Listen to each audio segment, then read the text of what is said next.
Hello everyone and welcome to day one of the Advent Knit Along. We are going to be making one of these lovely Christmas stockings. Now if you've got your yarn, so your ball of cream and your ball of pink, or you might have green or a different colour combination, that's fine. You got your 10mm needles ready to rock and roll. You got your scissors and you got your darning needle. So you've got everything ready to go. You're going to put your darning needle and your scissors out of the way for now because you're not going to need them. Now, each day, I am going to be giving you instructions for that particular part of the stocking. Now, this can be for all levels. If you've never knit before, if you're a beginner, intermediate, advanced, it's quite a simple thing to be able to follow. It's more about sharing stories about Christmas, about knitting, and being able to do this together. I'd love to see all of your progress pics throughout this Advent Knit Along by reaching out with the instructions below, and I am so excited to see what you get up to. These two balls of yarn are going to be enough to be able to make two of these. One that has white at the top and changes colour accordingly, and one that has pink at the top and changes colour accordingly. So you could double up on your days and end up with two Christmas stockings at the end. One for you, one to give away, because after all, it's Christmas. I'm going to do the alternate colourway of this, because this is the cream and pink version. I'm going to do the version for this particular knit along where it's pink at the top and then it changes to cream. So we're going to start with, and you can start with whichever colour you feel like you want to, but I'm going to start with the pink. So I'm going to open up the pink. I always like to keep hold of these because it gives you all of the information about how you can wash it, all of that stuff on these labels. So it's always good to keep hold of those. Right, I've got my 10mm needles. We've got our right needle and we've got our left needle. Firstly, we're going to cast on our stitches. So firstly, we're going to take our yarn to make a slip knot. There's so many different ways to make a slip knot. I'm just going to show you the way that I do it. I like to think about it as tying a knot, but not pulling it through the whole way. So, for example, you tie a knot, and instead of pulling it through the whole way, you just grab the piece of yarn, hold the end of it, and then pull up, and it creates your slip knot. Now, I'm going to show you again. You tie a knot, but instead of pulling it all the way through, you just pull up on this, and then you have your slip knot. I'm going to show you an even easier way as well. So you have your yarn laid out. You've got your working yarn, which is attached to the ball, and then this is your tail. So you're going to take your tail and you're going to lay it on top of the other piece of yarn. So you've kind of created a loop where this tail is on top. Then what you're going to do is you're going to take the loop and fold it over the yarn that is attached to the ball. Then you're going to take your knitting needle and you're going to slide it underneath that middle bar, hold on to the tail, hold on to the working yarn, and just pull up, and it creates this knot that can then slip all the way up to the top. I'm going to show you again. So you're going to take the yarn, fold it over, and then fold it over again, and then you're going to take the yarn in the middle, put it onto your needle, hold on to the tail, hold on to the working yarn, pull up, and slide it onto your needle, and that is going to be your first stitch.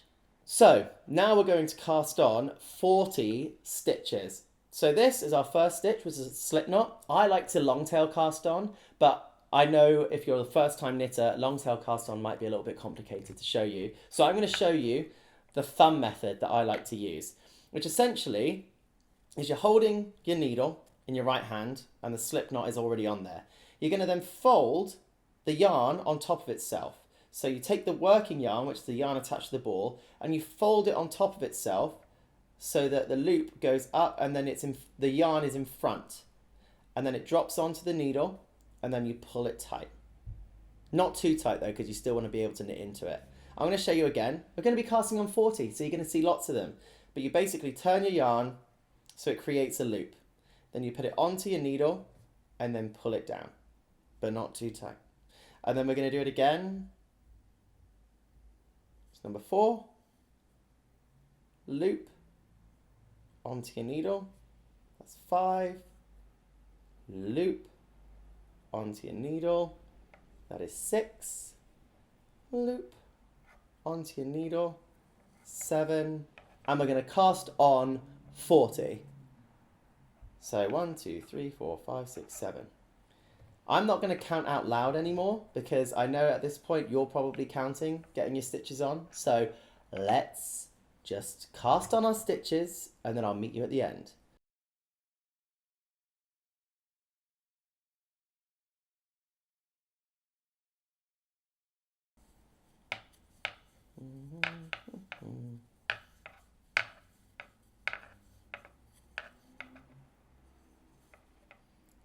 And if you see my thumb, I kind of take my thumb and put it onto my needle.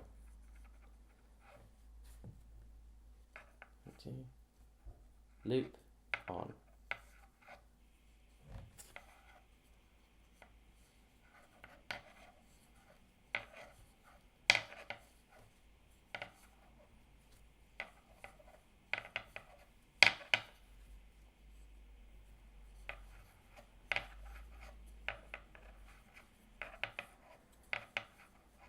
Now I need to double check I got the right amount. So 1, 2, 3, 4, 5, 6, 7, 8, 9, 10, 11, 12, 13, 14, 15, 16, 17, 18, 19, 20, 21, 22, 23, 24, 25, 26, 27, 28, 29, 30, 31, 32, 33, 34, 35, 36, 37, 38, 39, and 40. So now we have 40 stitches cast onto our needle. So now what was being cast onto our right needle is going to become our left needle.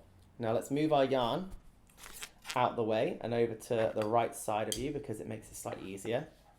Now we're going to do our first row of knitting. So what we're going to do to knit is we take our right needle and we're going to just knit stitch across the whole thing. So if you already know how to knit, just work to the end of the row. So what we're going to do is we're going to take our right needle, we're going to put it to the left side of the first stitch. We're then going to go through that stitch. Then we're going to wrap the yarn around that back needle. And then we're going to bring the needle back through where it came to the front and then drop it off. I'm going to show you again. You're going to take your right needle to the left of the first stitch and then it's going to go all the way through the loop, which is the stitch, like so. And use your fingers to hold your work in place. Then what you're going to do is you're going to wrap the yarn around the back, then you're going to bring it to the front and drop it off. To the left of the stitch, through the stitch, around the back, and then you're going to bring the yarn that you just wrapped around the needle through to the front and drop it off. To the left, through, wrap it round, to the front and drop it off. And we're going to just do that all the way to the very end of the row, which is going to be 40 stitches. Now while you're doing it, I'm not going to distract you with too much talking around the knitting and counting how many stitches I've done. I'm just going to knit, and I thought it would be fun to share a Christmas memory or a Christmas tradition with you each day.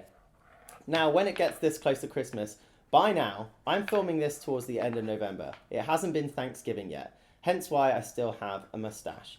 But it's going to be December 1st when you're watching this, so hello future people. And one thing that I've definitely done by now is with the family, we have definitely picked out our Christmas tree, we've put up our decorations, because we usually do that the weekend after Thanksgiving. I'm not sure when anyone else likes to put up their Christmas decorations, but for me, it's something that I never think it can be too early. As soon as Mariah Carey says that it's time, it's time. So you have to make sure that you get those decorations up. Now we go a little bit crazy when it comes to Christmas because we've got 2 kids. We have a 7-year-old and a 2.5-year-old. And when you've got kids in the house, Christmas becomes, part and parcel of what you have to do. And we have animatronic minions. We have an animatronic Santa, reindeer, like you name it, we go a little bit crazy for Christmas. But I kind of love that all at the same time. So it's always fun in the Black Daley household. Now, people will be working at your own pace when it comes to getting through this. But again, the instructions for this are cast on 40 stitches and then knit your first row. That is all we're going to be doing for this. So you're going to knit all the way across all of these 40 stitches, and once you got to the end of those 40 stitches, like I am nearing the end of mine, you will be done with day 1 of the Advent knit along. Now for new beginners, it might feel a little bit complicated and long to do that. For people that have knit before, you might be like, wait, what? Day 1 already? Done? Yes. Now that's where you could, if you wanted to, start working on your other colour. If you've got another set of 10mm needles, you could work on the other colour and cast on in cream and do the opposite of what we just did. So again, here we are. This is the end of day 1. We cast on 40 stitches and we knit all 40 stitches to be our first row. So if you want to carry on knitting this stocking, I will see you tomorrow for day 2 of the Advent knit along.